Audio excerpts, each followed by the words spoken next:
À Bezrat Hashem, donc Kiddushin Daf Mem, Erev Shabbat Shuvah. Et alors certes, on avait prévu de terminer le din de Orla, mais on va évidemment laisser la place à Ilchot Teshuvah qui sont mentionnés dans le Daf. La Gemara nous dit que Afilu Rasha Gamur Kol Yamav Ve'asat Shuvah Ba'harona En Mazkirin Lo Shuv Rish'o. C'est-à-dire même quelqu'un qui durant toute sa vie a fait des bêtises. Mais finalement, à la fin de sa vie, il fait une chouva très sérieuse, sincère. En mazkirin lo shuv risho. On ne lui évoque plus les erreurs qu'il a commises. On revient tout de suite à cela.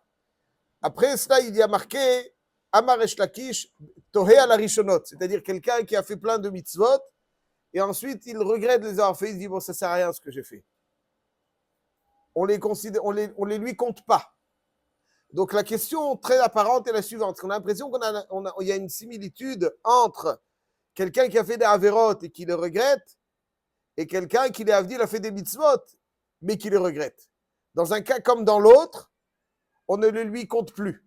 Il a fait plein d'avérotes, il regrette, on ne les lui compte plus. Il a fait des mitzvot, il les regrette, on ne les lui compte plus. Alors quoi? C'est la même chose. Comme ça a demandé Reb Elchanan Wasserman au Chafetz Chaim. Alors on sait que Tchouva, c'est l'ifnim mishurat hadin. Tchouva, c'est l'ifnim mishurat hadin. L'ifnim mishurat hadin, c'est un chesed, rachamim.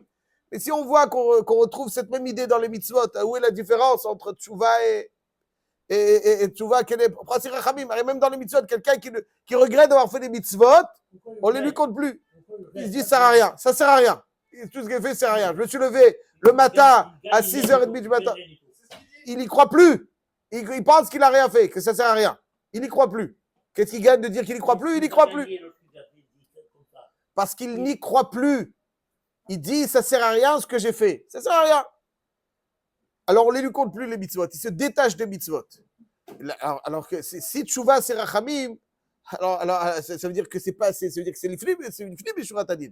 Et s'ils ont le dit dans les mitzvot, ça veut dire que c'est le din, parce que Hachem ne va pas faire rachamim pour enlever quelque chose à quelqu'un, pour donner. Alors, voilà la question qu'a posée Rabbi Elchanan Wasserman. Je vais vous dire ce qui répond. Mais je vais dire mon humble avis à chaque fois ce que je ressens quand je lis cette question. Alors, on va essayer de poser la chose avec clarté, B'siyata d'Ishmaya. Il y a une différence fondamentale entre Tchouva et Toé à la Rishonot, ça n'a rien à voir. Quel est le devoir qui incombe tout juif à Yom Kippour? Le Rambam nous dit dans Ilchot Tchouva Perek Bet al Chazain, Yom Kippourim, Huzman Tchouva la Kol, la Yachid ve la Rabim, vehu Ketz Mechila וסליחה לישראל. לפיכך, חייבים הכל לעשות תשובה ולהתוודות ביום הכיפורים. Le Rambam nous dit que tout au long de l'année, si tu veux te faire tchouva, tu peux le repousser au lendemain la tchouva.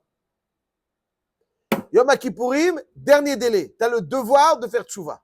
C'est ce qu'il dit donc, Ketz Mechila Uslicha, c'est-à-dire que c'est le dernier délai. Tu ne peux pas repousser. Si quelqu'un il a Asara Betevet, il a fait tchouva, je ferai tchouva demain. Qu'est-ce que ça veut dire? On peut repousser la tchouva?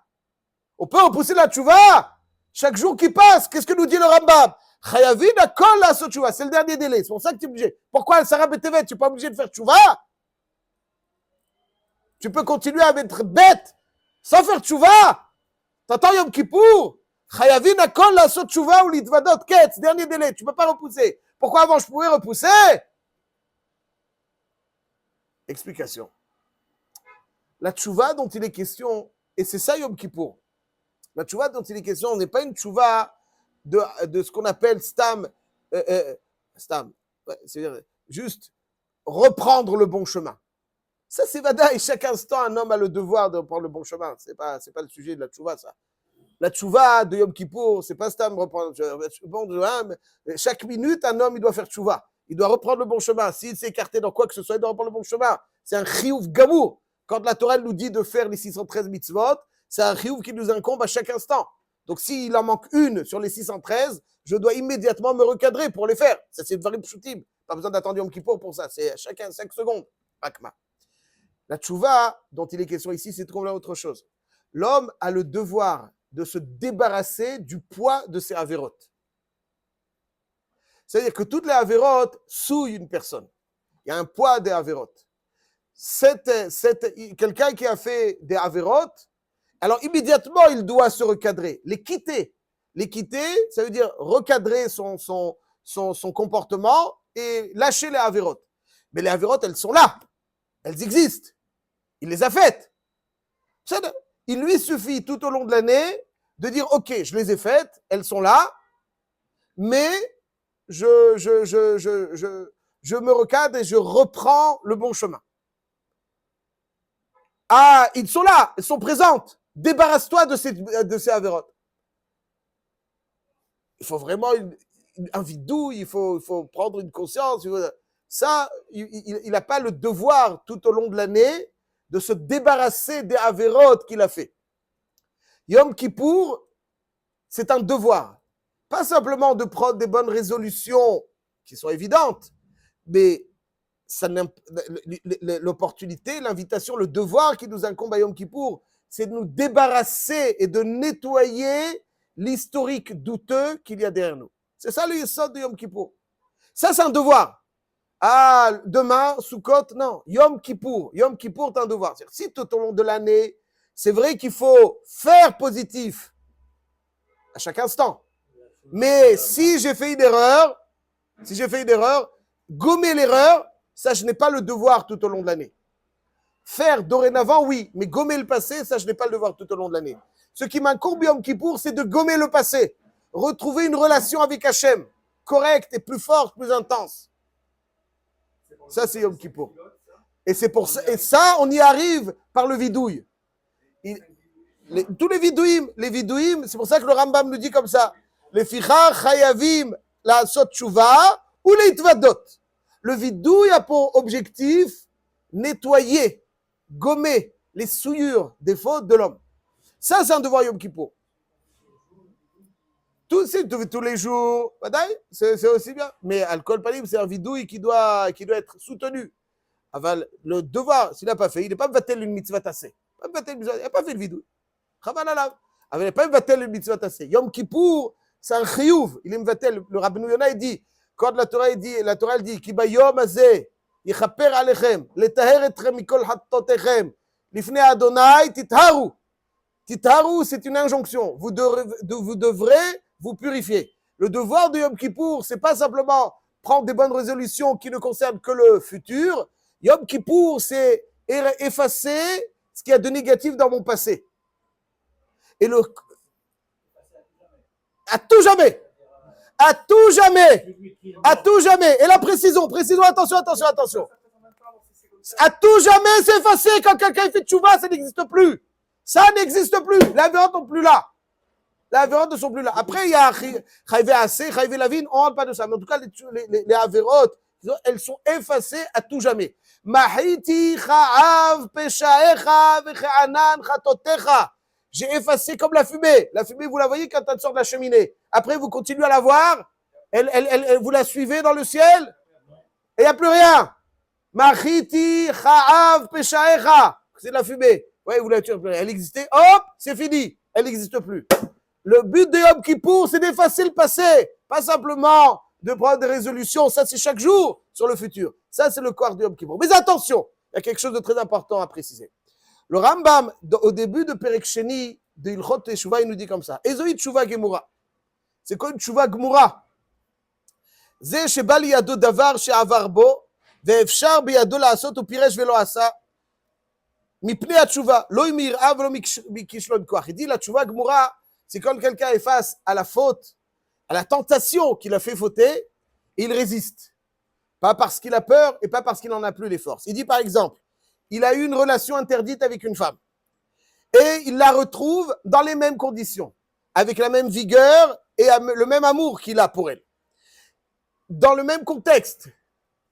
Et il s'abstient, ça c'est une teshuvah gemura. On arrive. Chazak ou Baruch, on arrive, Chazak. Il dit le Rambam, s'il est retenu. Alors, évidemment, on n'a pas besoin de se retourner dans ce contexte, mais il faut potentiellement être capable de s'abstenir si le cas échéant. C'est quelque chose de fort. C'est ce qu'il dit le Rambam. Il dit, Ve'im lo shav la bime ziknuto, ou bemet she'ev shalo asoto, ma she'ose, C'est Boeleti ou Baal Tshuva.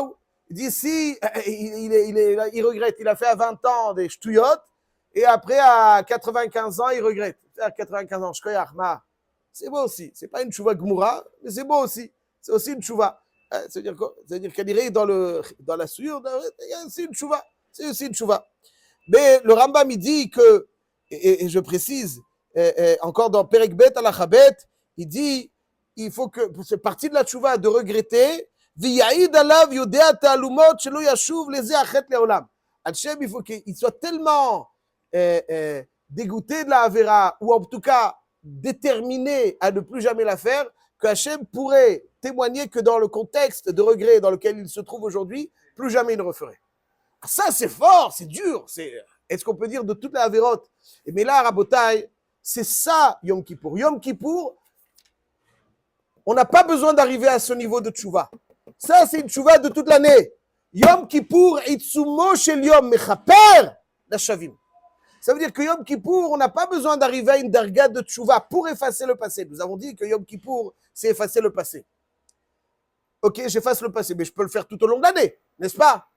Bon, alors qu'est-ce que m'apporte Yom Kippour? Je ne peux pas effacer le passé tout au long de l'année? Si, je peux. Je fais tchouva. Et alors, qu'est-ce que m'apporte comme Yom Kippour? Le contexte? Non. Alors pourquoi? Alors qu'est-ce qui m'apporte Yom Kippour? Alors, tout au long de l'année, je peux le faire. Qu'est-ce qu'on a dit? On a dit tout au long de l'année, tu peux faire, mais là, tu es chayav. C'est dans Yom Kippour, je suis chayav. Bon. Je dois faire Yom Kippour, ce que je peux faire tout au long de l'année, faux. Yom Kippour, c'est plus facile. La tchouva exigée est beaucoup moins forte et beaucoup moins exigeante. Pourquoi? Parce que Yom Kippour, itsumo shel Yom Mechaper. Il y a une lumière Yom Kippour nettoyante. Yom Kippour, c'est comme une machine à laver. Exactement comme un homme qui est sale, il est sale, il se sent mal, il a besoin de se doucher, il revient d'un footing, il va dormir ou il va se doucher, il va aller étudier ou il va se doucher, il va aller se doucher. Bon, alors, si l'âme, entre guillemets, est sale, l'essence est souillée, aussi il se sent mal. Yom Kippour vient te nettoyer. Mais d'habitude, tout au long de l'année, pour se nettoyer, il faut une tchouva gmoura. C'est-à-dire une tchouva chez Yaïd alav yodea talumot shelo yashuv leze achet leolam. Que Yom Kippour, Hachem, si tu es mitasek dans la tchouva, si tu regrettes, si tu considères ça comme une souillure, comme une tâche. Allez, une machine à laver, si je mets un vêtement noir dans la machine à laver, il ressortira blanc. Si je mets un vêtement sale dans la machine à laver, il ressortira blanc.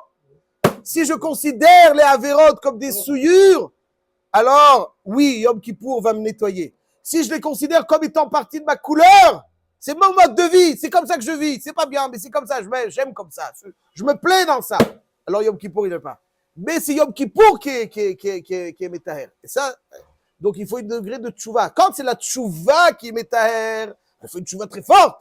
Mais quand c'est Yom Kippour qui est métaher, il faut une tchouva, juste que je sens que c'est une tâche. Pas, on n'a pas besoin de tout. Yaïd alav yodea talumot. Je termine. C'est ça la différence qu'il y a entre Toé à la Rishonot et Tchouva. Toé à la Rishonot, les mitzvot ne sont pas effacées. Elles sont là. Elles ne sont plus sur son compte. Le jour où il retrouve son appréciation sur les mitzvot, elles lui sont créditées à nouveau. C'est les siennes. Elles existent. Oui, il retrouve le goût pour les mitzvot. Mais Tchouva, même si quelqu'un il a fait Tchouva très fort, ça a tout effacé. Après, il refait l'imbécile. Quoi, on lui raconte ce qu'il avait fait? Non, ce qu'il a fait, c'est terminé. Ça, c'est le cadeau de la tchouva. Yehi Ratson, qu'Akadosh Baruch Hu nous aide à faire la tchouva de Yom Kippour pour profiter. Ils disent que Rav Steinman, quand il allait dormir les dernières années de sa vie, il avait du mal à s'endormir les Yom Kippour. Il craignait de ne pas se réveiller parce qu'il dit que Yom Kippour mechaper besofo. Et il craignait de ne pas bénéficier de ce cadeau énorme qu'est Yom Kippour. Yehi Ratson, qu'Akadosh Baruch Hu nous donne vie, l'orech hamim veshanim pour profiter toujours de ces Yom Kippour. Le billet de la vie de Kippour jusqu'à Kippour, et à la sortie de Kippour, il veillait encore le lendemain matin. Il avait, je ne sais plus combien, il y avait un groupe avec qui était comme ça. Dans 2 secondes,